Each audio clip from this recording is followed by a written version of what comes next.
dokie, one sec. I had to go pull up the patch notes. I forgot they had changed a bunch of stuff recently in Starbow. Because, well, I guess it's not going to affect this match so much. Maybe a little bit of Reaver harass at the most part, but we haven't seen a lot of Arbiter use, so I'll talk about the patch notes if they come under effect. But for now, we find ourselves in the Starbow Ladder Cup number 1. I'm Rifkin. Shout out to Samiko, she's hot. This is a best of 1, guys. There's a couple best of 1s, we'll eventually get to the best of 3s. You can type ! Brackets in chat if you want to see the brackets. They do look a little confusing at first, but that's because they had to seed players in. So it essentially looks like a giant losers bracket is what it does, but it is the main bracket. You didn't miss anything for it. Without further ado, spawning in the top left corner of the map, playing for my ints, which clearly stands for my insanity, the pink Terran player Slayerofpony. Who, if you want a better name, oh, I don't know if you can get one. His opponent in the upper right, he's on the brackets as Link, but he is the blue Protoss player Ink. Maybe he's French for Le Ink. Get it? Humor. Alright, anyways, Probe's gonna be scouting right away here for Mr. Ink, and that's perfectly fine. Slayerofpony also gonna be moving on. I do want to remind everybody, this is not your regular, good old-fashioned StarCraft 2, but I think a lot of you know that. I imagine a good chunk of the people tuning in right now, forsaking IEM, are already Starbow fans. But just for the sake of these VODs, it's worth noting that this game is not exactly like StarCraft, and if it's your first time watching it, sit back and enjoy, because you're gonna see some nostalgic things. But while a lot of these units, and some of the units I should say, will remind you of Brood War in times past, it is not Brood War, guys, this is Starbow. Now, one of the big, actually, you know what, I was talking about patch notes might not come into effect. One of the big patch notes was they actually buffed Zealot speed. I forgot about that one, so just glancing over at the other browser there. Don't know if that'll come into too much effect. For those who don't know, Zealots, they don't have the charge they used to. They rely on actual, like, physical ground movement, actual speed, so to speak. So they buffed that a little bit here in Starbow. I gotta give it to the developers too, by the way. Just a small shout out while we get this game started. That they have been doing a great job of balancing the game. Like almost every week, if not every second week, you'll see like patch notes come out, and they'll have updated this or that to make it more viable. They know this game is still in its infancy. They need to pay attention to it and treat it delicately. So trying to make sure nothing's too overpowered. No one race dominates the rest, and it's been reflected pretty well so far. We of course cast the Starbow Invitational not too long ago. That was actually a lot of fun with some really, really intense games. Favorite from that entire day was probably Young versus Innovation. At least the one we cast of it was such an intense TVT and a lot of fun to watch. But TVP, one of the things that we do need to point out very common in this matchup is actually going for more of a mechanized style. Whereas Bio is like pretty much the only viable to play in StarCraft 2, or viable way to play in StarCraft 2. Mech seems to be the go-to for Starbow. Now, I kind of wish Ink would have pulled a typical move and put a pylon there. That would have been sick. That would have actually been devastating to Slayerofpony, who doesn't have any units to kill. Oh, he tried to get the probe under there. A for effort, man, but you gotta look for those things. Now Chronio to Vulture right away here. Gonna get some Spider Mines up quickly, too. I like this, not so much for the Spider Mines, but for the opportunity to make tanks beyond this. One of the most common things you see in Starbow out of Protoss players is the use of Dragoons. First Blood. We do see some Dragoons coming out now, but yeah, Dragoons seem to be where a lot of players get quote-unquote stuck with the game.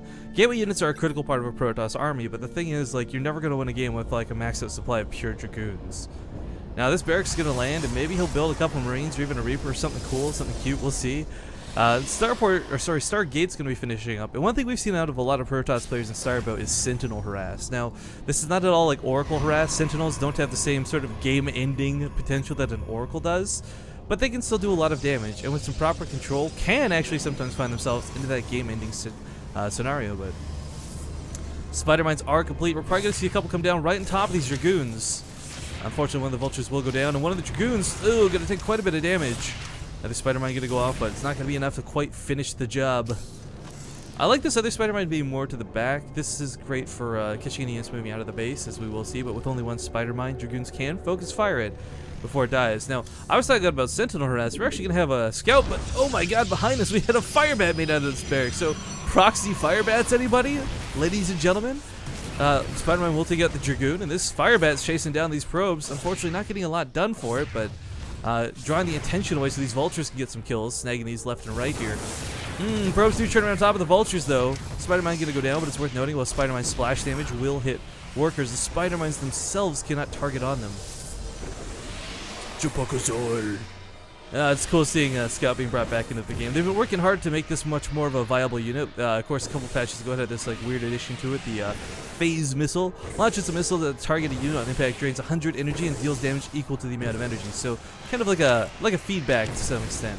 But the damage it has, not too shabby. But of course, with Starbow and all things, it relies so much more heavily on unit types and what it's shooting more so than the actual damage it has. Still vultures flooding across the map, just littering spider mines everywhere. Oh my god. Link is taking some heavy damage from this, and of course we see the spider mines not going off on the probes yet, but regardless, this is still a very dangerous situation as he doesn't have a lot of Dragoons left. He's primarily relying on the probe damage to fend off these vultures, and still this proxy barracks not going to go down anytime soon. Dragoons are just being kind of bled out at this point, and realistically, Link needs to get some sort of detection. If he can't deal with these, then he's going to keep bleeding units out. He's not, like, we've got more spider mines than we do Dragoons, and it's going to take about 2 spider mines to kill a Dragoon, so it's going to be very, very difficult if he doesn't get some sort of detection out soon. Now, you might think, like, he doesn't have a robo, there's no way he's making an observatory. How will he get detection? He can either do cannons, or he can build a sentinel. One or the other, but he needs something. And again, these are spider mines, not widow mines, so they don't shoot up. Which is why we see this one scout actually doing a great job at picking off these vultures, but still, Link is he's just taking it hard is the only way to really describe this. His worker count's not exactly devastated by any means, but he's constantly being chased off his bases. He can't mine anything. He doesn't have the income to build a bunch of extra units, and focusing so heavily on these Dragoons is not the right way to go about it, because it's just been a couple of mineral-based vultures that have been kind of winning Slayerofpony the game, so to speak. Like, it's not like he's massively ahead in resources by any means, or resources lost, but the key thing is, like, mining's been disrupted for so long. Harass has been going off. This barracks has still not been cleaned up. He's got control of presence on this map. Whereas poor Ink here has been, like, suffering, to say the least. Now it's worth noting too, just so we got a bit of downtime and recovery, the way this tournament was selected, guys, this wasn't just an open sign-up. You have to have a certain amount of points accrued on the Starbow ladder.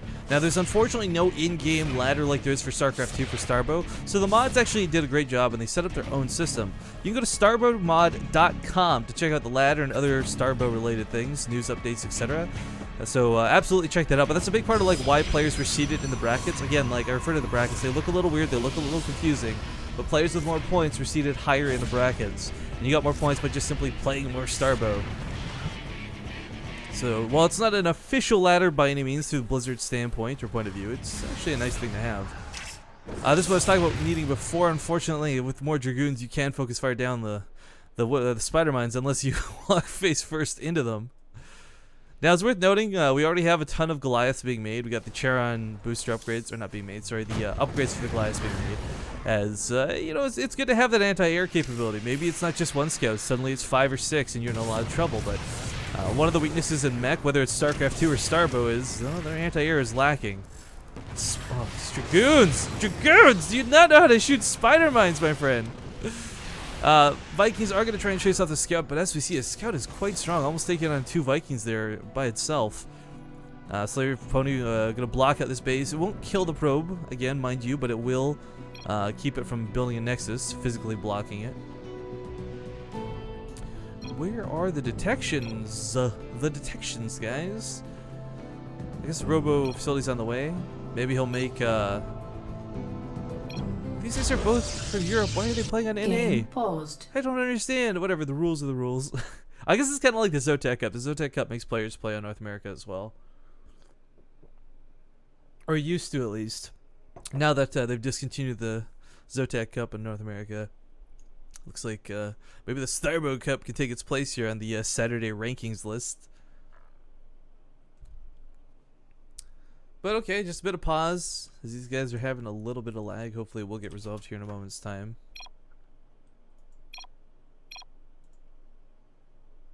Game resumed. Alright, hopefully it's all resolved here. So anyways, getting back into the course of the game, one key thing is, with no detection for Link, he's been kind of just suffering from these spider mines way more than he should have been. Like, we just now see Singularity Charge finishing up, because this should have been made a long time ago. It wasn't due to the constant harass, due to the constant investment in scouts, dragoons, or whatever to try and keep off those vultures.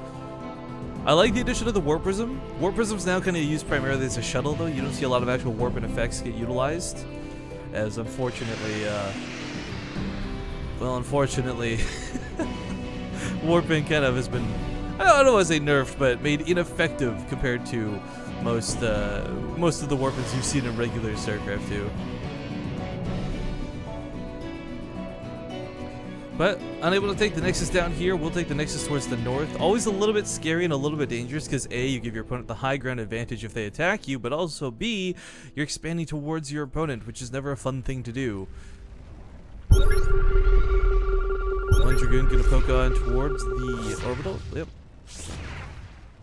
I guess we could technically kill all the SCVs if Slayerofpony never reacts, but yeah, even just some vultures coming back should be able to hold this off. More Dragoons on the warpath. We got a Zealot in this army too, and as we can see, moving pretty darn quick without the leg enhancements. It's gonna be a little bit quicker with them.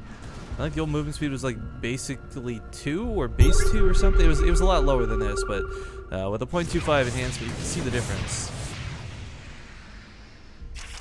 A couple Spider Mine's gonna try and go off. This time he's actually got the fire that he needs to, thanks to that singularity charge and an attack move instead of a regular move.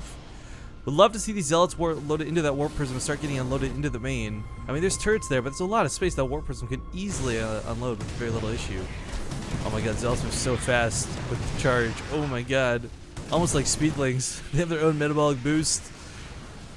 Tanks worth noting too, if you're unfamiliar with Starbow, guys, they hit a lot harder, but they have a much longer cooldown. So both in siege mode and unsiege, they hit for about double damage, but again, might not hit for, or might hit for more, but has a much longer cooldown of almost 5 seconds.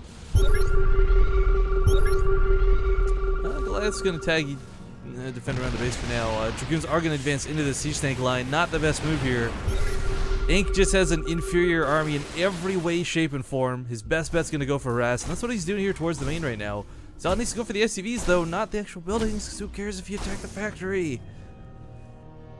Scout from earlier still just being kind of meandered around the map. It's going to be great to have for if science vessels ever get involved for EMPs, but I mean, realistically, for the time being, it's not going to be necessary. Slayerofpony sees there's no arbiters, there's no further tech, there's no reason for him to have to worry about that. So I mean, this was a defensive scout made earlier that's just still alive is the key thing. And that is a lot of Spider Mines about to go off on one Zealot. 3 do go down, but the cannon is still only going to do so much. There's so many vultures here.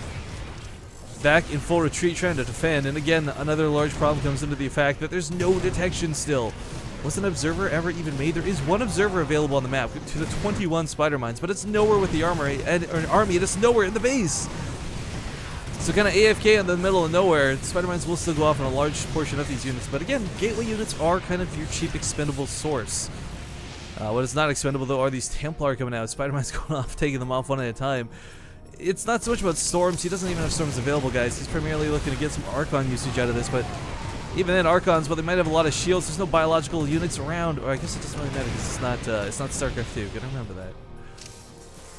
But still, the splash is nice and the soaking is necessary, but the army supply is just in the gutter. Half of that of the Terran player, plus Spider Mines, plus siege tanks. Slayerofpony is gonna absolutely knock down the space. Quite frankly, this game kind of feels like it's been over since, I don't know, I'd say almost 8 minutes ago, whenever he was taking all that vulture harass. A little bit unfortunate, but yep, cannon will pick off a unit or two, maybe. Nope, not quite.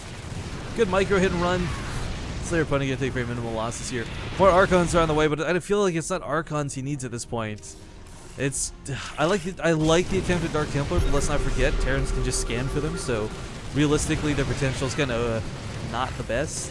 I do like the tactics of Link here. First off, he's taking a ninja base in the lower right. Really key that he's doing this, but he's also trying to force his opponent to defend rather than go all in with the attack. But Slayerofpony's reinforcements are more than enough to defend against this. Scout goes down, Archons go down, all the Dragoons are dead. A couple Archons and a couple Zealots at home to defend, but that's realistically all that's left. Link looks like he's about to go out in this game. This is bleeding out the last remnants of his army. We got 7 more High Templar coming, but it's going to be, well, they're going to take time to make and Archons and what have you. Congratulations to Slayerofpony. He'll take game number 1 here in the Starbow Cup.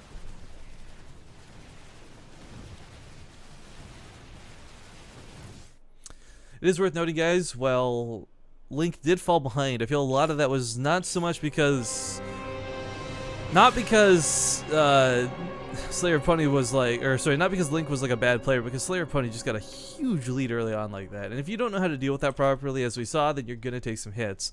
Now the nice thing is, and worth noting, sorry, as I try and struggle over my mouth this morning, that everyone here who had to qualify had to play a certain amount of ladder cups. They had to have a certain amount of points in order to play today. So we're not going to see a bunch of people who are playing Starbow for the first time.